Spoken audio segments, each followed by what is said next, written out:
नमस्कार। हमारे सामने एक और इंटीग्रल है x divided by a square cos square x plus B square sine square x from 0 to pi. Again इस क्वेश्चन के जरिए कुछ नया सीखने को मिलेगा, तो देखते हैं। सबसे पहले तो आप अगर इंडेफिनिट कोई तरीका अपनाना चाह रहे हैं तो मुश्किल लग रहा है, किसके वजह से मुश्किल लग रहा है? इस x के वजह से। तो क्या इस x को हटाने की कोई टेक्निक है? x को हटाना है तो x सब्ट्रैक्ट कर सकते हैं। उसके लिए हम इस इंटीग्रल को I अगर मान लें, हमारे पास एक प्रॉपर्टी है ना कि जो भी x होता है उसको a plus b minus x लिख सकते हैं, या फिर 0 टू a है तो x के जगह a माइनस एक्स लिख सकते हैं।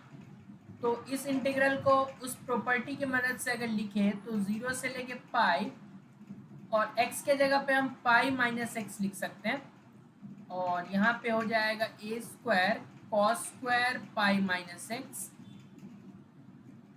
और plus B square sine square pi minus x. Pi minus x that means second quadrant में साइन पॉजिटिव होता है, कॉस हालांकि निगेटिव होता है, तो minus cos pi minus x is minus cos x, लेकिन उसका स्क्वायर करेंगे तो अगेन वो कॉस स्क्वायर एक्स ही हो जाएगा।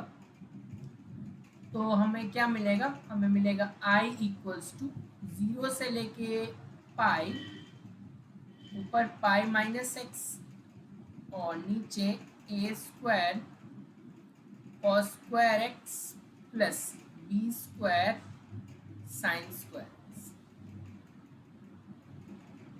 इसको इक्वेशन 2 मान लेते हैं। अब अगर 1 और 2 इक्वेशन को देखें ध्यान से, तो अगर इसको ऐड करें तो हमारा वो काम हो जाएगा जो हम चाह रहे थे, एक्स का हटना, क्योंकि ऊपर x plus pi minus x, तो एक्स से एक्स कैंसिल हो जाएगा। तो 1 प्लस 2 अगर करें तो लेफ्ट हैंड साइड में आएगा 2i, राइट हैंड साइड में आएगा from 0 to pi, limit same है, डिनोमिनेटर सेम है, which is a square cos square x plus B square sine square x, और पहले से x आएगा, दूसरे से pi minus x and then d. तो ये कैंसिल हो जाएगा, हमें मिलेगा 2i इक्वल्स टू पाई को हम बाहर कर सकते हैं 1 upon A square cos square x plus B square sine square. शायद इंडेफिनिट में आपने ये प्रॉब्लम किया होगा। क्या करते थे हम इसमें? कॉस स्क्वायर एक्स से ऊपर नीचे डिवाइड करते थे, तो चलो वो करके देखते हैं। अच्छा, लिमिट है 0 टू पाई, तो पाई ऊपर नीचे कॉस स्क्वायर एक्स, तो ऊपर भी 1 अपॉन कॉस स्क्वायर एक्स, इसको मैं डायरेक्टली अब सेकेंड स्क्वायर एक्स लिख देता हूँ। ए स्क्वायर कॉस स्क्वायर एक्स को अगर कॉस स्क्वायर एक्स से डिवाइड करें तो ए स्क्वायर होगा, साइन स्क्वायर एक्स को अगर कॉस स्क्वायर एक्स से डिवाइड करें तो टेन स्क्वायर एक्स होगा। ठीक है, अब क्या करते थे? अब हम टेन एक्स को टी मान लेते थे। तो अगर आप टेन एक्स को टी मानोगे तो secant square x D x will become D T. अच्छा, लिमिट्स भी तो चेंज होना चाहिए, तो जब x 0 है तो t का वैल्यू टेन 0 होगा, विच इज 0, x 0 तो t 0, और जब x की वैल्यू पाई है तो that will be sine pi upon cos pi, sine pi upon cos pi, हमारे पास इसकी वैल्यू हो जाएगी, so that will again be 0। तो आप क्या देख रहे हैं कि लोअर लिमिट और अपर लिमिट दोनों ही 0 हो रहे हैं आफ्टर सब टेकिंग दिस सब्स्टिट्यूशन। ये तो गड़बड़ हो गया ना। ऐसा हम देखना नहीं चाहते कि अपर लिमिट और लोअर लिमिट दोनों ही 0 हो जाए। ठीक है, इसका कोई मतलब नहीं बनता। इंटीग्रेट करें क्या फिर? तो यहाँ ये दिक्कत के कारण ये सब्स्टिट्यूशन वैलिड नहीं होता है कि जब लिमिट, ऐसा कोई सब्स्टिट्यूशन ले रहे हो जिसके कारण लिमिट ही सेम हो जाए, तो उस सब्स्टिट्यूशन का कोई फायदा नहीं। फिर करें क्या? तो इसी मोमेंट पे मैं इंट्रोड्यूस करना चाहूँगा एक और प्रॉपर्टी जो कि है हमारे पास 0 से लेके 2a f x D x can be written as 0 से लेके a f x D x plus 0 से लेके a f of 2a minus x D x. ये है हमारा प्रॉपर्टी। अब इसके यूज से क्या फायदा होगा ना कि लिमिट हमारा हाफ हो जाएगा, ऊपर वाला लिमिट दैट मीन्स पाई है फिलहाल वो पाई बाई 2 में कन्वर्ट हो जाएगा, तो हो सकता है कुछ फायदा मिले। ठीक है, तो चलिए देखते हैं। तो 2i क्या हो जाएगा हमारा, 2i विल बिकम पाई, और इसी को हम लिख सकते हैं, अब इसको एक साथ भी लिख सकते हैं, F of x plus F of 2a minus x. So this can be, मैं अलग अलग ही लिख लेता हूँ। 0 से लेके अब लिमिट देखो 2a अगर पाई मान रहे हो तो a पाई बाई 2 हो जाएगा। यहाँ तो एफ एक्स डी एक्स लिखेंगे दैट मीन्स ये एज इट इज होगा second square x A square plus B square tan square x,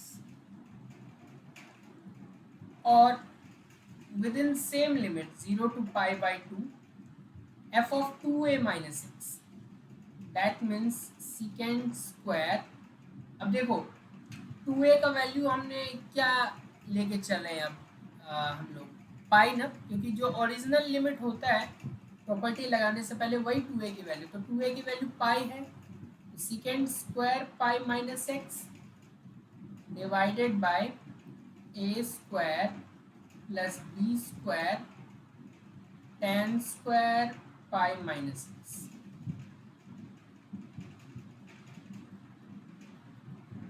ठीक है, तो this will become 2i equals to, अब देखो पहले वाले तो ऐसे ही रहेगा। अच्छा पाई आप सोच रहे हैं ना कि दोनों को देंगे, तो फर्स्ट वाला हो जाएगा पाई from 0 to pi by 2 secant square x divided by a square plus b square tan square x plus, now this is pi। देखो सेकेंड क्वाड्रेंट में मैंने बोला सिर्फ साइन और कोसिक पॉजिटिव होते हैं, second pi minus x will therefore become negative of second x, लेकिन square है तो प्लस सेकेंड स्क्वायर एक्स हो जाएगा, and same is true for ten square. तो ये हमें क्या मिल जाएगा, this will become 0 to pi by 2, ऊपर सेकेंड स्क्वायर एक्स नीचे a square plus b square tan square x.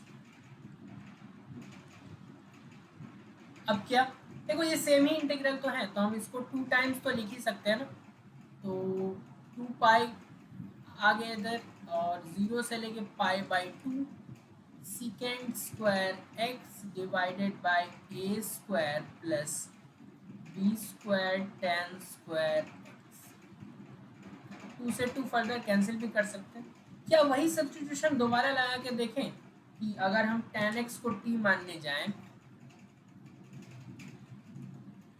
तो second square x D x will become D T.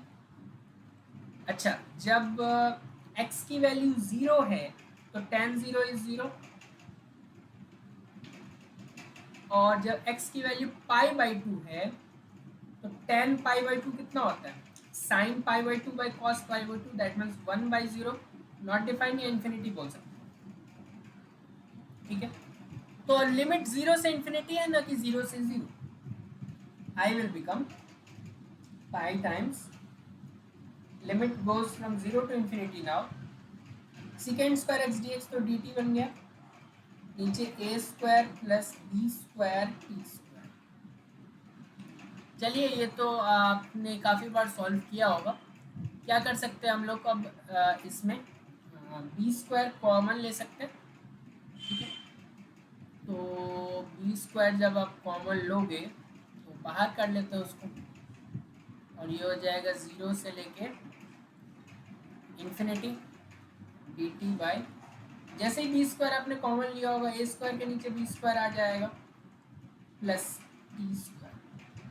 ठीक है, दिस विल बिकम, कौन सा फॉर्मेट आ गया इंटीग्रल का, 1/x² + a², जहाँ पे x के जगह t है और a के जगह a/b खुद है, तो ये क्या होता है 1/a, a क्या है a/b, तो 1/a/b tan inverse x/a, x के जगह t है डिवाइडेड बाय a/b, ठीक है। लिमिट इस पोर्शन पे लगाओ बस, फ्रॉम 0 to ∞।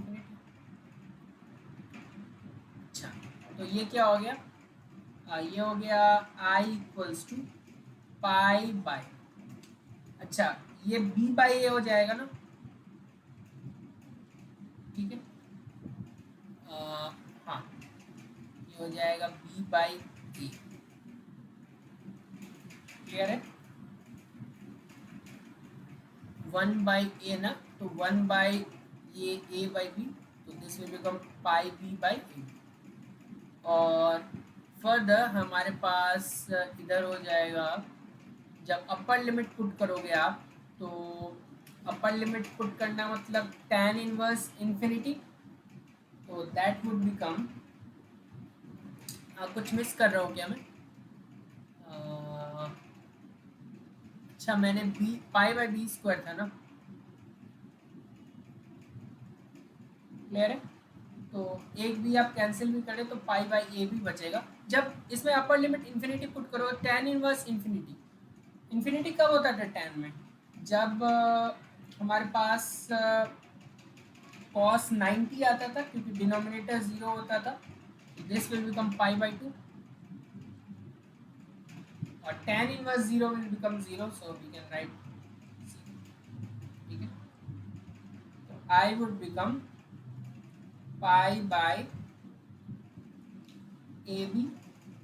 टाइम्स π/2, ठीक है, तो this would become, I would become π²/2ab,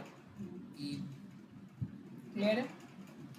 तो आई होप, थोड़ा सा लेंथी तो है, मुझे स्क्रॉल करते वक्त ही पता चल रहा है, लेकिन इसको ब्रेक करो पीसेस में, जहाँ पे फर्स्ट पीस में हमारा क्या मेन मोटो था, इस x को कैसे भी हटाना है, तो उसके लिए प्रॉपर्टी यूज किया, जब x को हटा लिया तो हमें ऐसा इंटीग्रल मिला, इसे हमने देखा था कई बार, लेकिन वहाँ पे लिमिट्स नहीं होता था, यहाँ पे लिमिट्स है, तो जैसे हमने सब्स्टिट्यूशन लगाया तो लिमिट कुछ 0 से 0 हो गया, तो ये सब्स्टिट्यूशन हमें पसंद नहीं आया, हमने थोड़ा मॉडिफाई किया इंटीग्रल को, एक नया प्रॉपर्टी सीखा, उसके मदद से मॉडिफाई किया,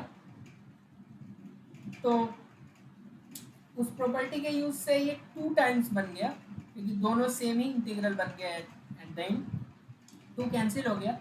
अब सेम हमने सब्स्टिट्यूशन लगाया, इस बार 0 से इन्फिनिटी लिमिट आया, फिर उसको सॉल्व किया, 1/x² + a² is 1/a tan inverse x/a, ठीक है, लिमिट पुट किया, tan inverse infinity is π/2 and tan inverse 0 is 0,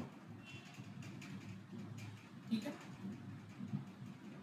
बस सॉल्व हो गया, π²/2a भी हमारा आंसर आ गया। आई होप कुछ नया सीखने को तो मिला ही होगा, एटलीस्ट वो प्रॉपर्टी जो हमने देखा, और ऐसे क्वेश्चंस को डील करने की टेक्निक। बहुत बहुत धन्यवाद।